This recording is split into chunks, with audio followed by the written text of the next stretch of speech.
So my name is Mike West. I work on Chrome at Google. I do some stuff in Blink. I do some stuff in Chromium. If you have any questions about that, I'm very happy to answer it. Essential details are up there. You can find me on Twitter. You can find me on Google+. And the slides are here as well. I do think it's important that you at least bookmark these and take a look. There are a couple of links in here that I think are really quite valuable and that I'd point you to again later on. So if you can just bookmark this, you can follow along if you want, but they're much more useful with me sitting in front of them speaking. So, web platform, the secure parts. I saw that Doug Crockford was speaking here and thought, hey, wouldn't it be great if I could tell you about the secure parts of the web in the same way that he tells you about the good parts of JavaScript. For those of you who haven't read his book, A, you should, it's great. B, the thesis of the book, I think, is that there is a beautiful language inside of JavaScript. That if you take this big block of marble that is JavaScript and you chip away all the pieces that don't look beautiful, then you end up with something at the end that is better than the language that you started with. And I thought, hey, wouldn't it be great if we could look at the web in the same way? That we take all the pieces of the web out that cause problems, all the pieces of the web that are insecure and that we know are insecure. We take all of those out and only work with that core that's left, that beautiful, beautiful core. So I submitted a talk, a proposal for a talk, and then I started chipping away at the web, trying to figure out what pieces really work well and what pieces I would recommend that you use. What I ended up with is something like this. That is actual size. That is the web that is secure. I would recommend that all of you use this subset of the web because it is awesome. It's totally secure. You will have no problems if you never write a website. Unfortunately, that means that I have like 50 minutes left for questions. I'm not sure that's going to work too well. So I'm going to rework the talk just a little bit. I'm going to tell you not about the secure parts of the web, but about those parts of the web that aren't completely and obviously insecure. So we'll change it up a little bit, and we'll hope that we get a little bit more content this way. Generally speaking, there are two types of attacks that I think are really important to discuss in the context of building websites. The first are man-in-the-middle attacks. We've seen excellent examples of those recently with the NSA and a variety of other wonderful services. The other side is, or the other type of attack that I think is important, are content injection attacks. I'll talk about them in that order. So let's start with man-in-the-middle. Oh, actually, who of you has ever seen a screen like this in Chrome or any other browser? OK, that's more of you than usual. You guys are browsing interesting websites. That's very good, right? Usually people are like, no, I've never seen this. What is this? This is a safe browsing site. And safe browsing is basically a mechanism that browsers can use to show you that a site that you're going to is dangerous, that we know that it's dangerous, that it's persistently malicious. So every time people go to a site, they're getting phished or they're downloading some sort of malware or something along these lines. So because Google goes out and crawls the web, we can relatively easily detect these sorts of websites, the sites that are always bad, the sites that are always malicious. What we're not so good at are the transient sorts of attacks, the attacks that only occur for a single request or for a logged-in user or something along these lines. These are much more pervasive, and actually they're much more dangerous than the sites that are consistently malicious. So what can we do about these sorts of attacks? I think there are a couple of things. The first would be to deal with the man-in-the-middle attacks, the attacks that are really quite difficult to detect in any way whatsoever. We think of the web something like this. We have our laptop. We make a request out to a server. It does some thinking in the background. We get a response back. That's how we talk about it. That's how we usually diagram things. Of course, we know that that's not the case. That's not how the web works. Instead, we all go to conferences. We hop onto a Wi-Fi network at a conference. Do you trust the people that run GoToConf? Anyone? Show of hands? That's too many of you. Do not trust anyone is basically the moral of any security talk. Anytime you connect to a website over HTTP, you are hopping your request over a multitude of intermediate servers. You're going first to the Wi-Fi network, you're then going to their ISP, you're then going through a variety of other networks until you hit the place at the end that you actually want to go. You have to trust all of these intermediaries not to either store your requests for later retrieval or to modify your requests maliciously in some way. It's very difficult to do because over HTTP, there is absolutely no guarantee that the request that you send actually hits the server intact. And there's absolutely no guarantee that you're even talking to the server you think you're talking to. SSL, or Transport Layer Security, is the only mechanism that we have that gives you any level of guarantee whatsoever that your requests are getting to a server intact and that the responses are getting to you intact, and that, in fact, you are talking to each other and not to an intermediary that's doing some sort of work in between. If you set up SSL, then you have an encrypted tunnel, basically, between you and the server that you're talking to. You have some level of guarantee that the information that you're sending is encrypted in such a way that only that server can read it. Now, of course, we've all seen that SSL is not perfect. SSL can be broken and is broken all the time. We find new and interesting ways of attacking SSL on a monthly basis, the beast attack, crime attack, and so on. But it's all we have at the moment. This is literally the prerequisite for any discussion of security on the web.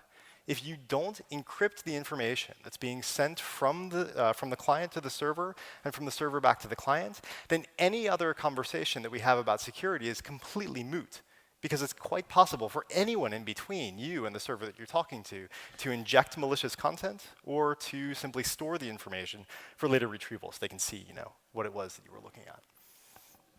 So the action that I would expect, or that I would request that some of you take, is that if you have any service online that you expect people to go to, and it's interesting in any way, even if it's like your personal website, go to startssl.com, and they will give you a free SSL certificate. All you need at that point is an IP address. There is no difference whatsoever in the encryption that you get from a certificate that you get from StartSSL and a certificate that you pay thousands of euro for from Thought or Equifax or any of the other large certification agencies. Certificate authorities, sorry. There is no difference in encryption. The only difference is, first, the bill, and second, the level of trust that's placed in those particular vendors from enterprises. StartSSL will work in like 99.8% of browsers, all the browsers you care about except StartSSL. You'll get, as I said, the exact same level of encryption with a free certificate from StartSSL that you get from anywhere else. So basically what I'm saying is there is no excuse for you not to have SSL enabled on websites that you care about. The cost of the certificate is certainly not the issue. I pay StartSSL, I think, 60 euro to verify my identity, and then I get wildcard certificates. So star.mikewest.org. It's great. And there's no need to pay thousands and thousands of euro. Once you've done that, once you've set up an SSL certificate, the next step is to make sure that all your users are using it all the time. So if a user connects to your website over HTTP, make sure you redirect them to the HTTPS version of the site simply by sending a 301 or a 302 header with the correct location. So I type in my browser http mkw.st, and instead of going to HTTP, it'll actually redirect me to HTTPS after making that initial request. What you see, however, is that that leaves a window of opportunity. I connect to the site over HTTP, and then I'm redirected to HTTPS. So if I consistently type HTTP in my browser, then attackers have the ability to simply block that redirect. And as long as I keep serving information over HTTP, there's not that perfect guarantee that users are always going over this encrypted tunnel. You can, however, instruct the browser to only connect to your website over HTTPS. You do this by setting a strict transport security header. Strict transport security does more or less what it says on the tin. It ensures that you only connect to a server over HTTPS, and it does this client-side, which is really quite valuable. In other words, even if I type into my browser http://mikewest.org, the browser will do a transparent redirect internally before it actually makes a network connection, because it's seen that I've requested strict transport security. This basically means that you close the window of attack to the initial connection. So the first time you connect to mikewest.org, make sure you do it at home, like in the dark with a towel over your head or something to make sure you're extra secure. And at that point, that's the only connection that you have to trust. The rest of the connections will always go over HTTPS, and there's no mechanism by which the user can change that so that it goes over HTTP. If you've seen the warning screens that pop up when there's a bad certificate warning, if you have STS enabled on your site, we actually won't allow users to bypass this screen. You're telling us that your cert is really important and that you only want people to connect over a secure connection, so we'll actually remove the ability of users to make bad decisions, which they do on a stunningly regular basis.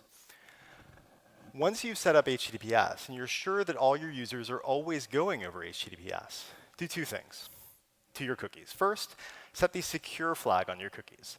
This means that the cookie will only be sent over HTTPS even if an attacker can somehow trick the user into connecting over HTTP. Then set an HTTP-only flag.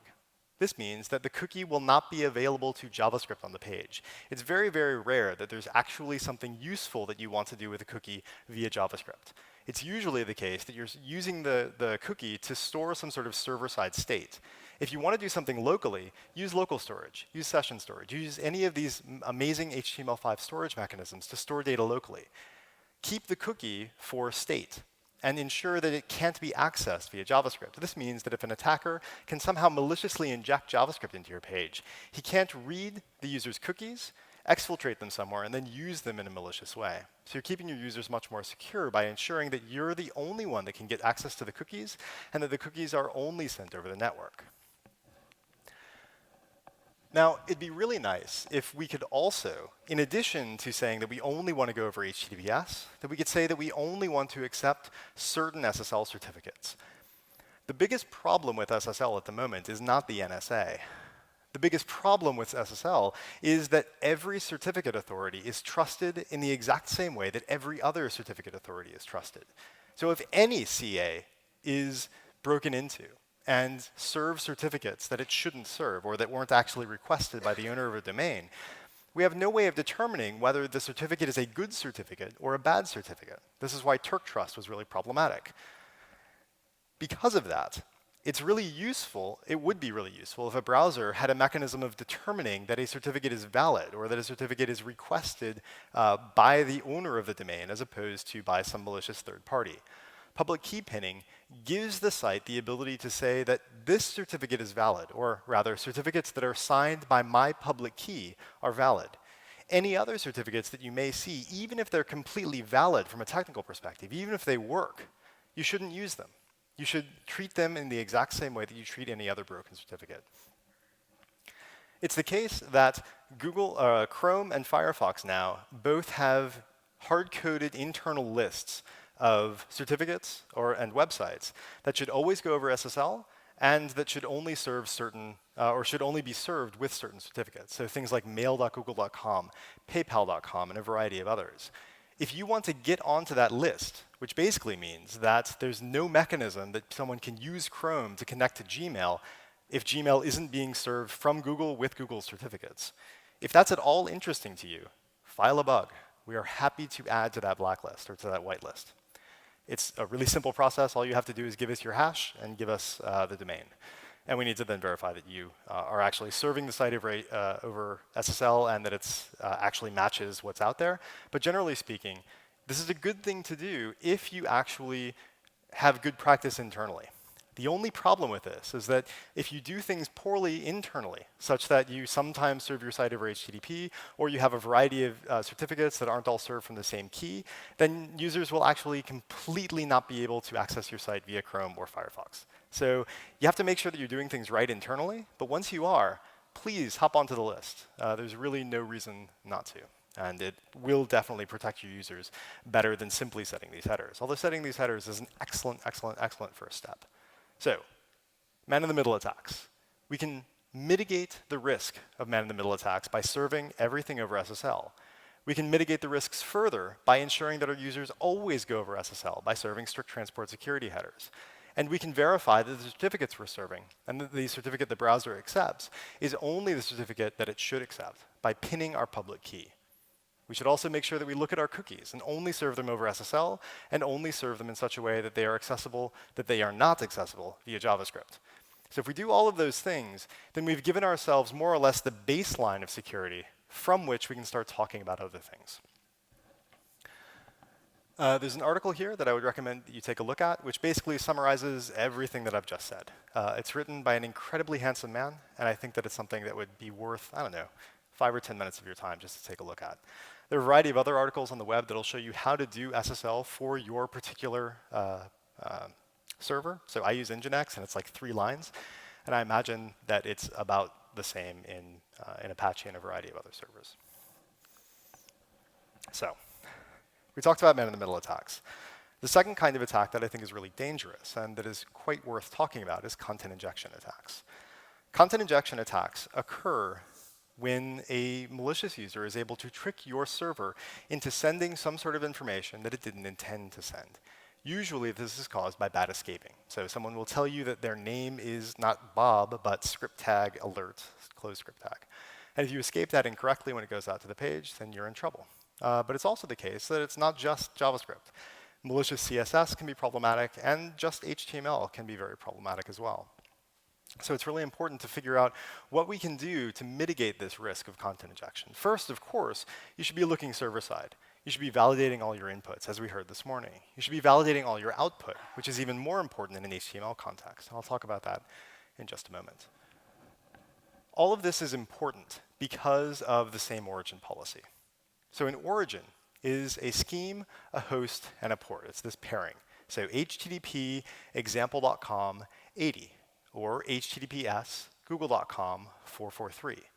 Those two are separate origins, and the browser can do a relatively good job of guaranteeing that those origins cannot directly access each other's information. So example.com can never, for instance, read google.com's cookies. That would be a severe violation, and if you found a hole like that, then you would be a very wealthy person. Generally speaking, the same origin policy is a good thing. It's relatively limiting, and it's certainly better than some other proposals that were made at the beginning of the web. But the same origin policy has the assumption that everything your server gives me is actually what you intend your server to give me.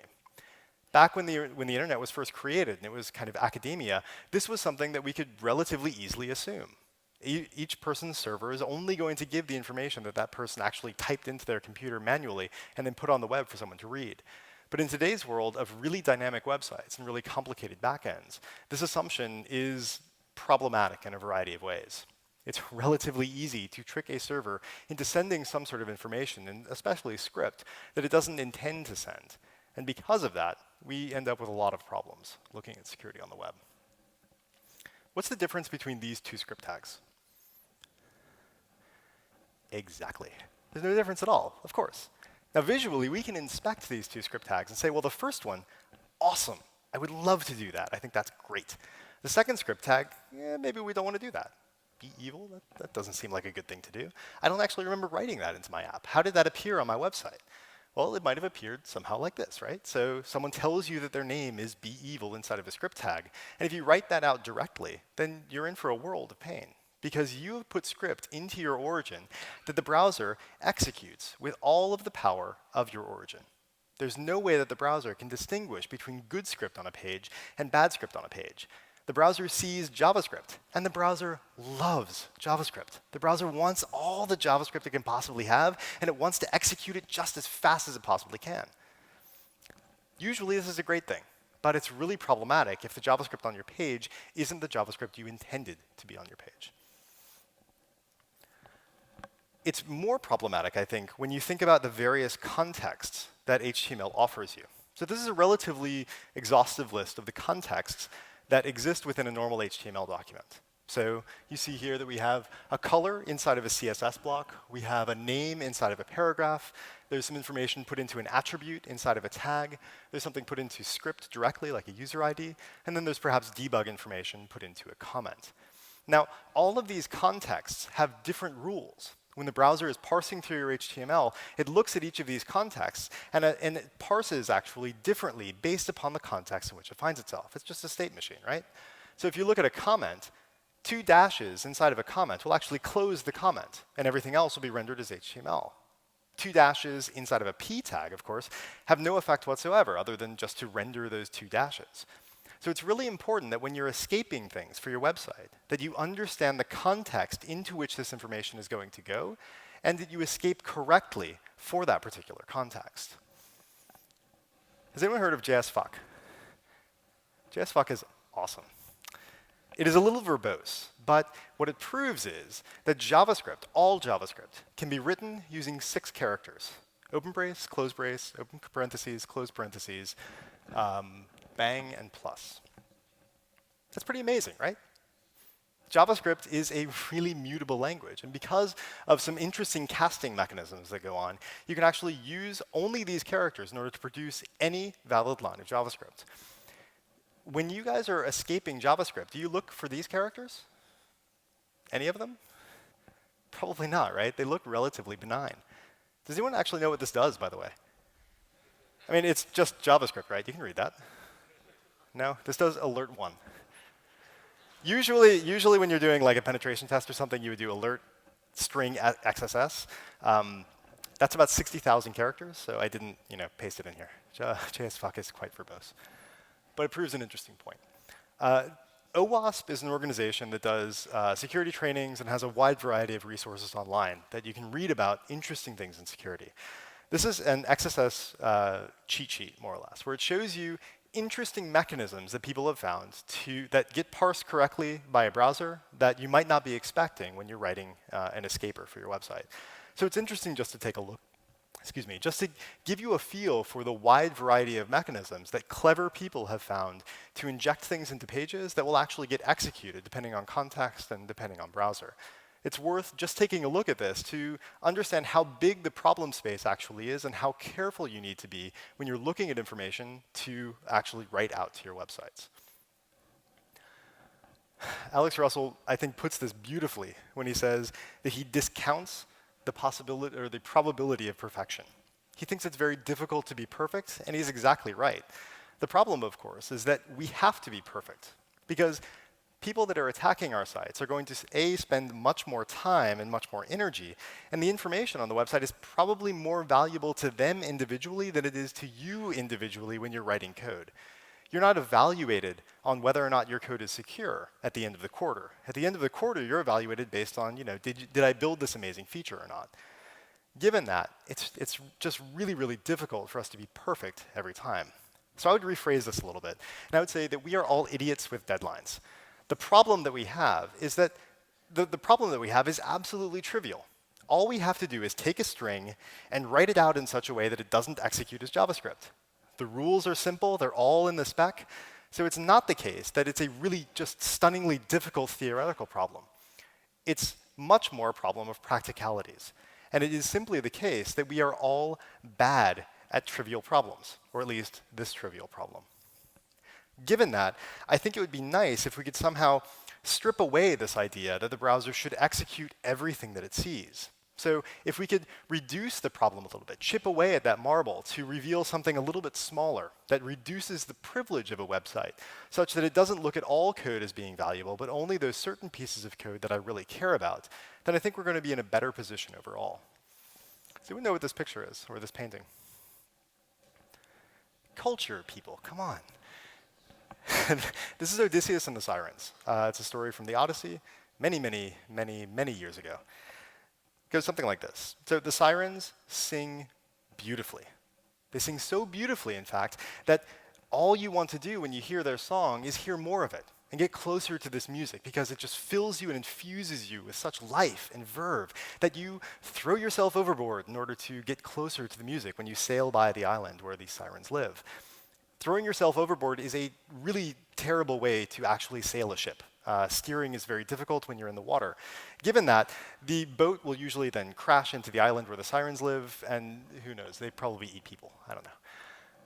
The idea here is simply, Odysseus, of course, is the hero of the Odyssey. And he is an incredibly hubristic, egomaniacal guy. He's just amazing.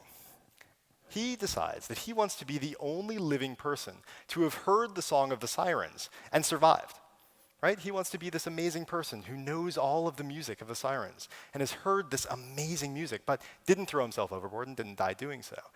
So how does he do this? Well, he talks to his men, and he says, "Men, tie me to the mast. Tie my arms behind my back, legs to the mast. I can't move at all at this point." And then his men put beeswax in their ears and wrap things around their head in a sort of primitive earmuffs or earplugs.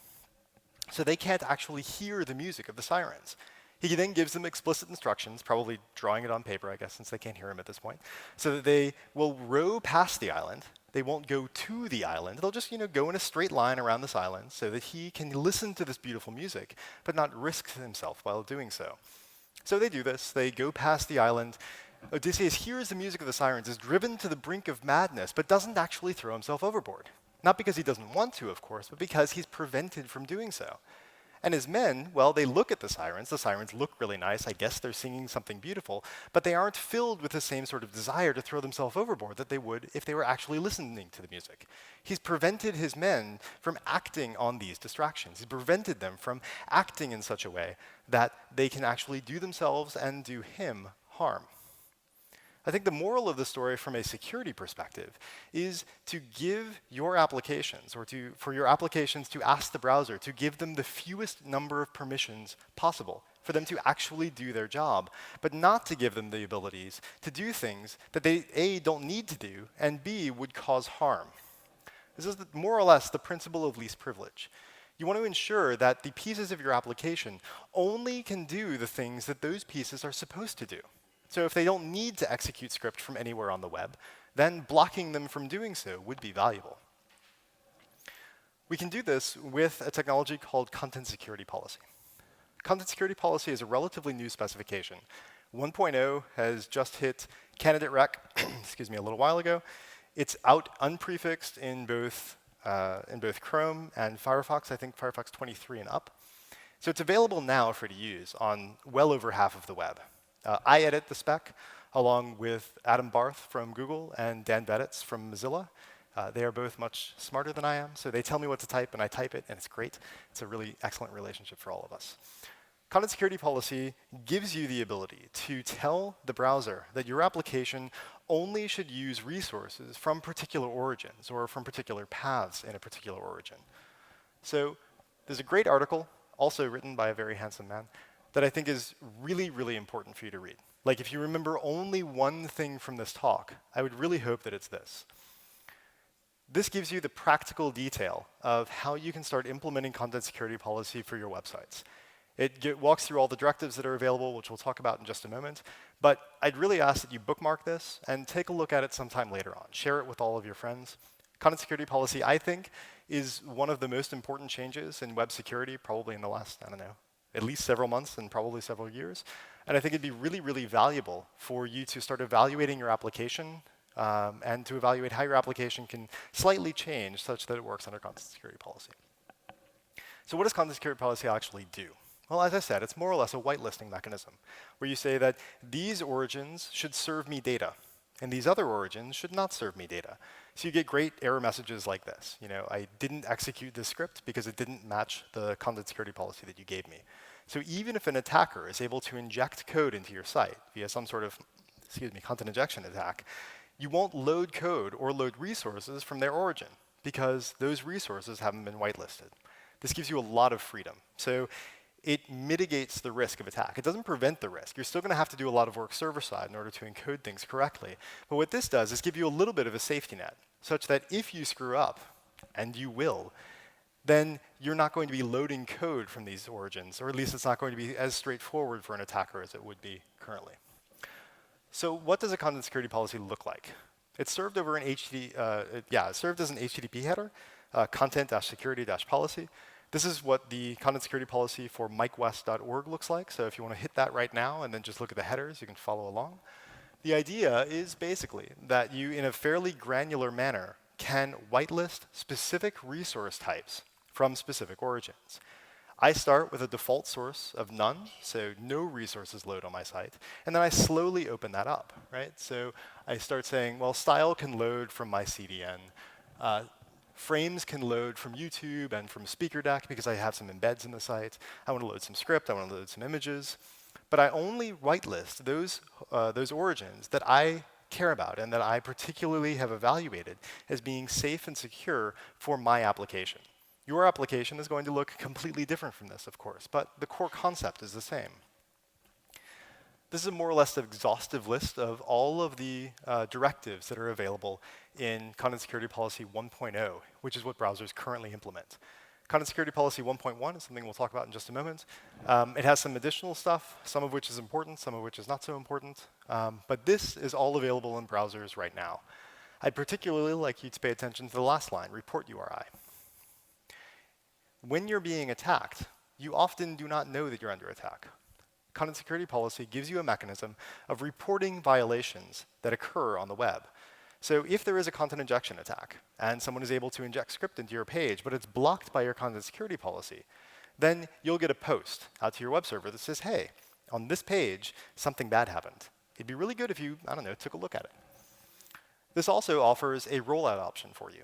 You can start with a so-called report-only policy, which doesn't actually enforce the policy on the page. So script will still load, the attack will succeed, but you'll at least know that the attack happened. And this allows you to set up a content security policy that you think will work on your page. You roll that out, you deploy it to all your users, and then you start looking at the reports that come in.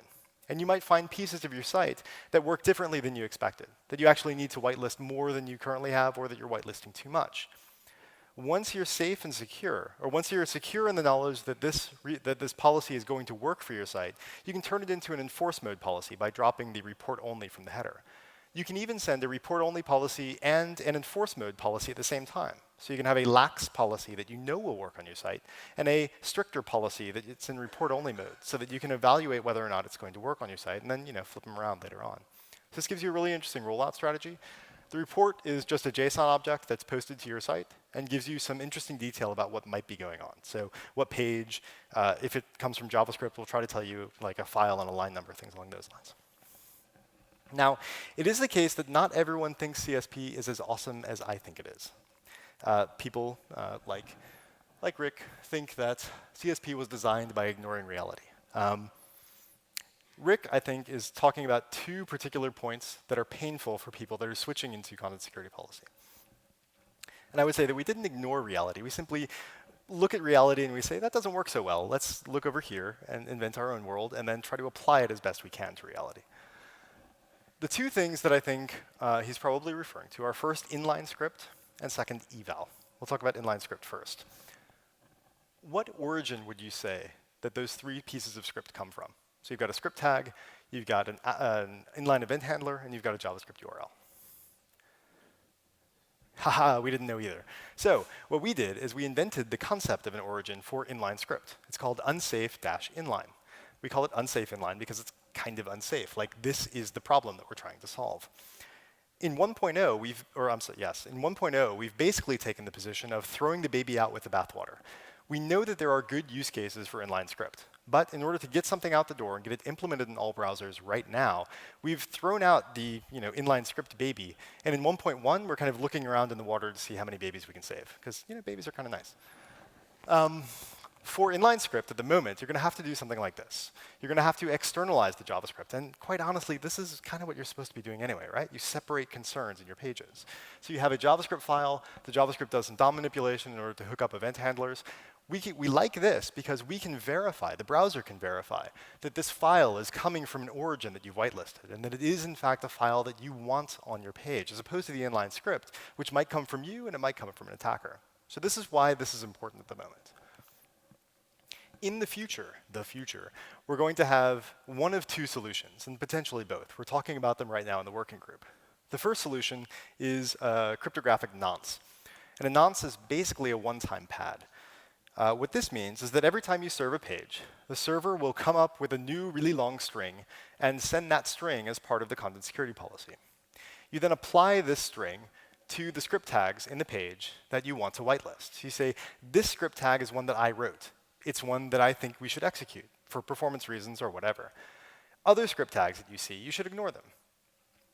What this does is it gives you the ability to do these sorts of performance optimizations that are kind of important for pages, but do it in a way that the browser can verify.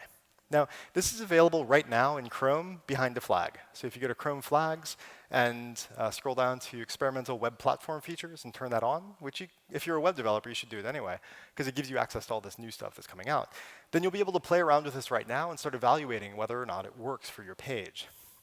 There's another proposal that would do more or less the same thing, but do it with hashes instead. So that you would say, for like a static site that doesn't have any backend that's generating things on the fly, you'd be able to say, well, this chunk of code is something that I want to run, so I'll take the SHA-256 hash of that, I'll put that in my header, and then when the browser sees a script tag that matches this hash, then it'll execute, something along those lines. We're still working out the details of both these proposals, and they're not going to be available like anytime soon. I would say maybe the end of the year, maybe beginning of next year, just because standards take forever, which I am slowly learning. regardless, I would simply say with this that we're evaluating the problem of inline script. I would first say that if at all possible, throw the inline script out of line. Externalize it into a separate file, because that's going to be good for caching. It's going to be good for a variety of reasons. If that's not possible for your application, then there is hope in the future, but for right now, you're going to have to just externalize it and bite the bullet. The second piece is eval. Eval is problematic because it enables a wide variety of attacks where people can inject code into a page in such a way that the code isn't executed, but that a piece of your page will then read the code and evaluate it. So if you have template engines, for instance, that put code inside of a script block, but then do like type of the script block is like text handlebars or something, this is becoming more and more common. And it's simply the case that that code then gets evaluated inside the context of handlebars. This is a little bit bad because if someone can inject code into that block and inject code into that template, then it'll get evaluated even though it didn't get evaluated directly by the browser. So to this, I would say that yes, eval is evil, but there are mechanisms by which you can make it less evil. The best of those mechanisms, I think, is a sandboxed iframe. So sandbox is an attribute that you can apply to an iframe that reduces the privileges of the iframe. Again, we're chipping away at this block where we say iframes have all the potential in the world. They can execute everything. What we instead want to do is make those permissions more granular so that you can reduce the privileges of that iframe. You can give it only the privileges that it actually needs to do its job. So there are a variety of things that happen when you sandbox an iframe. There's a list of them there. The most interesting is that it'll block script. It'll put it into a separate origin. So even if I load script from example.com, the script won't execute as though it was from example.com. The iframe will have what's called a unique origin, which is an origin that matches no other origin on the web. So it doesn't get any local storage. It doesn't get access to any cookies or anything. I'm sorry, it doesn't get access to any of the HTML5 storage mechanisms. Cookies are still sent because we don't know that it's a sandboxed thing until it's loaded. So you can then granularly turn off these restrictions by adding allow attributes to the sandbox. You can say this sandbox frame should run script. It should run as though it has its own origin. It should allow pop-ups. It should allow navigation and things along these lines. So you can take pieces of your application, break them up into modules, and then load those modules individually. Put them into separate origins and say, well, this module can do all my templating. This module over here doesn't need to know about templating at all, so I'm actually going to put it into a completely different context so that even if there's code that's injected onto my page that the template would execute, it's executed in a different context from the rest of my application. What this means is that eval is no longer evil, right? It doesn't have access to any of the information that made eval problematic in the first place. At this point, you can take those pieces of your application, separate them out, give them separate concerns, or separate those concerns in a way that the browser can actually enforce, and then set up an API on top of those frames using post-message or something along those lines. In the future, you will be able to do something like this for things like comments, where you know you're getting information from users. You know you're probably going to screw up the escaping, so you do it in such a way that the escaping is as easy as possible. So you put the comment into an attribute, which is kind of ugly, but that's the way it is, and you sandbox that iframe. Source doc basically means don't make an HTTP request for this frame. Create a frame, populate it with this information, and then it'll normally exist in the same origin as the rest of the page. If you then sandbox that iframe, you can basically say that this is static content. It shouldn't have its own origin. It shouldn't execute script. It shouldn't load plugins or anything along those lines. So you can kind of safely take pieces of your page that would otherwise be dangerous, sandbox them away, and the seamless attribute is the only thing missing here at the moment. Seamless is almost done in Chrome. I don't think any other browser is working on it, but it's in WebKit and it's in Chrome. It's just not turned on by default. What seamless means is that the iframe seamlessly integrates itself into the rest of your page. CSS will flow through a seamless iframe into the iframe. So if you have a P style outside of the iframe, that will actually flow into or cascade into the seamless frame as long as the frame is same origin. So this means all you have to do is put in the pieces of the site that are interesting or that should be sandboxed, and they'll just inherit all of the information from their outside context. Just as importantly, seamless frames will shrink wrap themselves to the size of the content. So it behaves much more like a div than an iframe. But it does so in a way that allows you to completely separate those contexts, which can be very interesting from a security perspective. It's a good example of this, also on HTML5 Rocks, also written by this same guy. God, he's really prolific. And I think it's also something that I would recommend reading. There's an example here called evalbox. An evalbox does exactly what I've just said. It separates out the eval from the rest of the page and shows you how you can evaluate code such that it doesn't have the same origin as the rest of your page. So you can type in any random string, and it gets evaluated in a way that's relatively safe. With that, I would simply say that security on the web is incredibly difficult. It is incredibly difficult to be perfect. I hope that with content security policy, sandboxing, and SSL, that we don't have to be perfect anymore. It's really important to be perfect, but when we screw up, and we will, we want to mitigate those risks to the extent that we possibly can. So I'd really recommend that you download these slides, especially look at the content security policy article, but look at the other articles as well. And I really hope that they give you some practical information that you can use in your own applications going forward. Thank you.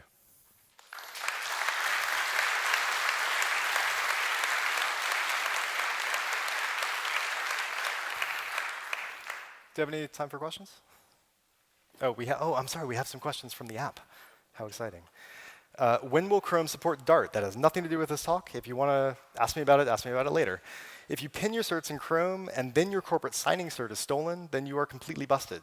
Yes, that is entirely correct. That's why pinning is a little bit problematic. You have to have a good understanding of the risks internally to your certificates. If your certs are stolen internally, then you're screwed. I mean, there's not much that we can do about that. The certs then would be signed with your signing certificate or with your key. We can't then tell whether it's a good cert or a bad cert. So yeah, you're right. What of man in the browser attacks? Any worthy thoughts? I guess what I'd say is that if the browser itself is broken, then you're screwed. Like, there's really nothing that a website can do against a browser that is itself an adversary. What you can do is prevent JavaScript from executing in the browser. But if there's like a C-level problem that people are able to have like a universal XSS, then you're screwed, and we're all screwed. So we try really hard not to have big problems in browsers, which is not a great answer, but you have to trust the browser. Like you can't, if you don't trust, excuse me, if you don't trust the environment in which the client is running, then you're just screwed. Is it a really good idea to have hard-coded certificates for sites distributed with browsers?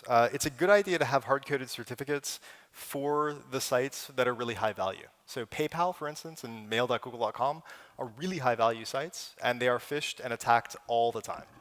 Given that, it's really important for them to A, have good security practices internally, and B, to pin those certificates in the browser so that even that first attempt always goes over a secure connection. So for those sites, it is really valuable. For your site, it might or might not be valuable. I haven't pinned certificates on my site because I know that I suck at keeping track of things. So I will definitely have a new key when I get my cert renewed in December because I have lost my old key. So yeah, I expect that many other people are like me and not very good at this stuff. When you said that anyone can apply to having their site added to the whitelist in Chrome, does that include my personal website? Yes. File a bug, send me an email, and give me the bug ID, and I will be happy to add your personal website to the HSDS list. No problem at all. How safe are embeddable social plugins? Not very. If you look at what happened with Facebook, like, I don't know, a month ago or so, they broke something on their end, and it broke like a quarter of the web because they would try to load their plugin or their embed, and that was redirecting the entire page to an error page on Facebook. So any page that was embedding Facebook was, kind of screwed at that point. And I think that's the case for basically every social widget. When you allow someone to execute code in the context of your origin, you are giving them absolute trust. Because, again, the browser can't distinguish between code that should execute and code that shouldn't execute. So if you say, Google+, I'm going to embed your widget, let me load code, then you're trusting Google to do the right thing in your origin. You might trust Google to do that, you might not. I would suggest that you do, of course, because I work there. You have to make that decision on your own. It is a risk to embed things from third-party sites. You are basically cross-site scripting yourself. You're doing it in a way that you trust, but you have to be aware of that risk. Why doesn't the browser escape the content for us? A, because the browser doesn't know what content you intend to put onto the site. And B, we try. So there are XSS filters in Firefox and WebKit, and also in Blink in Chromium, where we try to protect you from the really basic XSS attacks, where people just put stuff in the get string, and then it appears mirrored on the page. There's a header called x-xss protection, that's been rolled into Content Security Policy 1.1, where you can turn this on or turn it off. What I would suggest is that you turn it on, and you turn it on in blocking mode, which basically means that if we detect an XSS in your site, then we'll actually block rendering the entire site. By default, we simply don't execute that piece of code, which is a bit problematic because people figured out that they can put pieces of code into the get string, and then the browser will block it for them, even if the code was intended to be on the site. So I would suggest doing it in block mode. So it's a tough problem. We don't guarantee that we do it, but we kind of try on the side. Should we trust public CDNs for JavaScript libraries, and how? You trust them only if you load them over HTTPS. So if you can load jQuery or whatever from the Google CDN, the code that we give you by default, I think, has like 2 slashes in the front. So it's a relative URL, scheme relative. So if you're on an HTTP site, it'll load over HTTP. If you're on an HTTPS site, it'll load over HTTPS. I would suggest ignoring that completely and typing in HTTPS manually, because we serve all of these libraries over HTTPS. If you get them over HTTPS, you can be relatively sure that you're actually talking to the Google server. Otherwise, if you're loading it over HTTP, then you're just in for a world of hurt. There's no security with HTTP whatsoever. Is adding more and more headers to HTTP requests the best way to increase security? Potentially. I think that some of the headers are really valuable. So the question goes further. Some user content-based websites need to add many sites to their whitelist. So I guess the question here is whether content security policy works well for sites that load resources from a wide variety of origins. So I think that the pieces of content that you actually care about are probably script and style and objects, so plugins. I really hope that you're not letting users just execute script on your pages. And I hope that you're not letting users execute plugins on your pages. If you are, then you're in the wrong talk. Because there's no answer for that. If you want people to be able to execute script in your origin, then you're just not a secure site. And that might be OK for your use case, but it's not OK from a security perspective. It's not the case that you have to whitelist all of your attributes or all of your resource types. So if you don't care about images, for instance, you don't have to whitelist all of the origins from which images come. You can just use the pieces of content security policy that make sense for you. For my site, I set a default source of none. You can set a default source of star, and then have, by default, everything open, and then only close off those things that you care about. So I hope that that would answer that sort of use case. Everything under SSL, really? Why should publicly available newspapers now be under SSL? First, I would say that SSL is the only way that you can guarantee that the news that you're actually getting is the news, right? So if I'm at GoToConf and they decide that they want GoToConf to be on the front page of CNN, they can do that, like really, really easily. So if you actually want to trust the information that you're getting and you care about it at all, then it should be served in an encrypted fashion. Otherwise, you have no guarantee that A, you're talking to CNN.com, B, that CNN.com is being rendered as CNN would like it to be rendered, and C, that no one is reading the sites, or no one is keeping track of all the sites that you actually read. All of those, I think, are important. If inline JavaScript is bad, what about Google.com? Again, I think there are valid reasons for inline JavaScript. That said, and they're usually performance related. That said, inline JavaScript is the single biggest problem on the web. Cross-site scripting attacks are pervasive on Google.com, on everywhere else.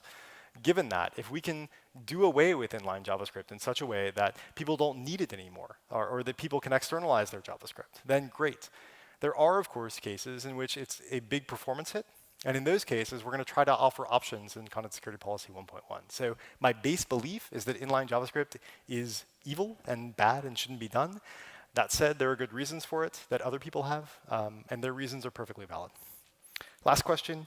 You mentioned Chrome and Firefox. What about other browsers? IE 10 implements a single directive in Content Security Policy, the sandbox directive. They implement none of the rest of it. Safari has Content Security Policy currently behind a prefix, so x-webkit-csp. I'm expecting Safari 6.1 and Safari 7, which are both coming out very soon, to support the unprefixed version. It's already in WebKit. They just have to turn it on. Opera is now using Blink, which means they automatically got Content Security Policy. So Opera 16, I think, which is the first one, or 15, one of them. whatever the new Opera is that just came out, supports content security policy as well. That basically covers a large portion of the web. If you go to caniuse.com and look for content security policy, I think you'll see that we're, I don't know, at like 50 or 60% at the moment. The nice thing about content security policy is that even for browsers that don't support it, there's still an advantage to you to using it, because you'll get reports from the users that do support it, the majority of users that do support it, which means you get good information, you can close holes in your site, and it has absolutely no impact on the people that don't support it. They'll simply get another header. We ignore headers all the time, so anything the browser doesn't understand, it basically throws away, which I think ends up meaning that even for IE, you could send the content security policy header, and it would have no ill effect on the website. It would instead give you the kind of, I don't know, immunity, herd immunity, because the browsers that do support it will give you good reports. You can act on those reports, and then just IE will do its own thing as it generally does. And I think that is a good way to end. Thank you for your time.